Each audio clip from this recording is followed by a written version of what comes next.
Namaste. Welcome to my fourth episode. Apologies for the background noise. I live in an apartment. This is my house and I have no control over the neighbor's noise. Let's start with a small experiment.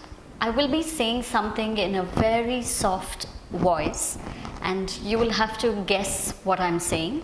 I'm going to keep my mouth covered. I'll say something for about 10 to 15 seconds. Unless you give it complete attention, you won't be able to hear me. Let's begin.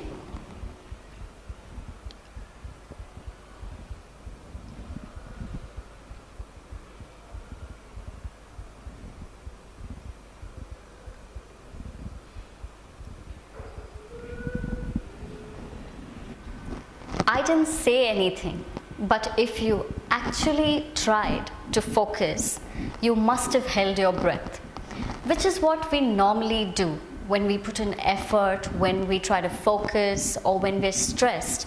We usually hold our breath, and that's the reason for depletion of prana, for low energy, and for many other mental and physical health issues. I want to speak lots about breathing, but after a few episodes when we're discussing pranayama. Here I can only say that breathing mechanism is highly misunderstood.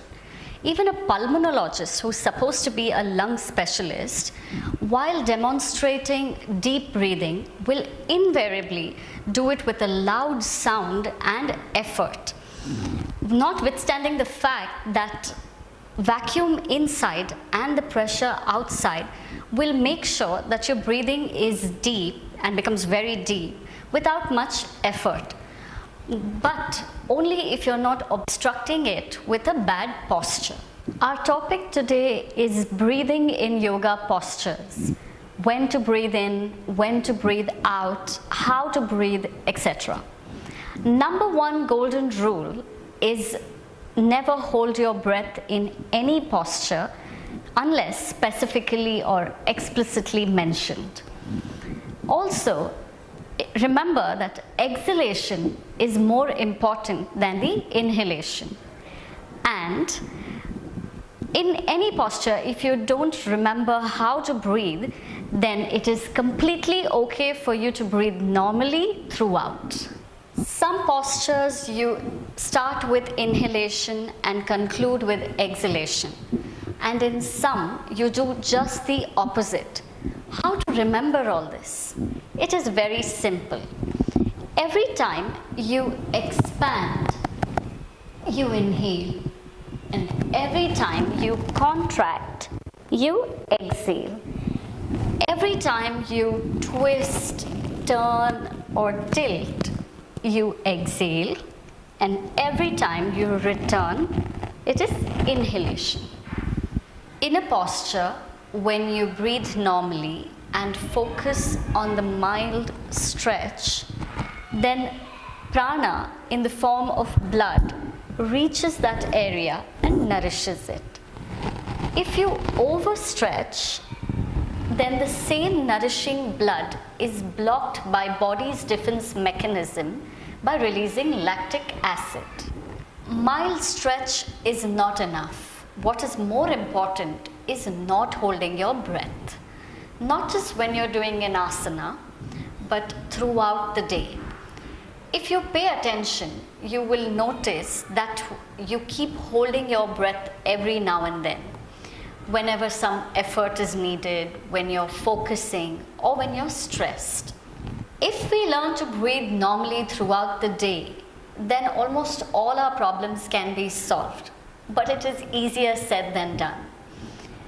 With the help of yogasana, it is easy to get rid of the problem of holding your breath, because yogasana is basically the simulation of real life stress situation where you train yourself to breathe normally, and then this habit of breathing normally spreads to other and actual stressful activities of life. Someone asked about Ujjayi breathing during postures.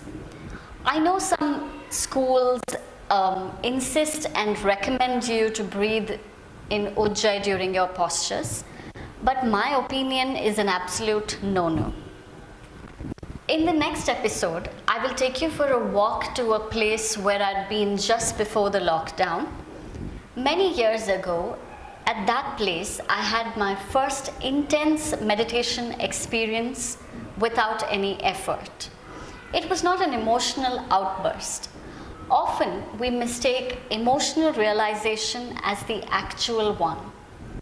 If you're watching this episode at any place other than my Facebook page, then please visit my page to watch the following videos, because many groups don't allow me to share unless they see me practicing a yoga posture, which is also the reason why I start all my episodes with a posture. Thank you.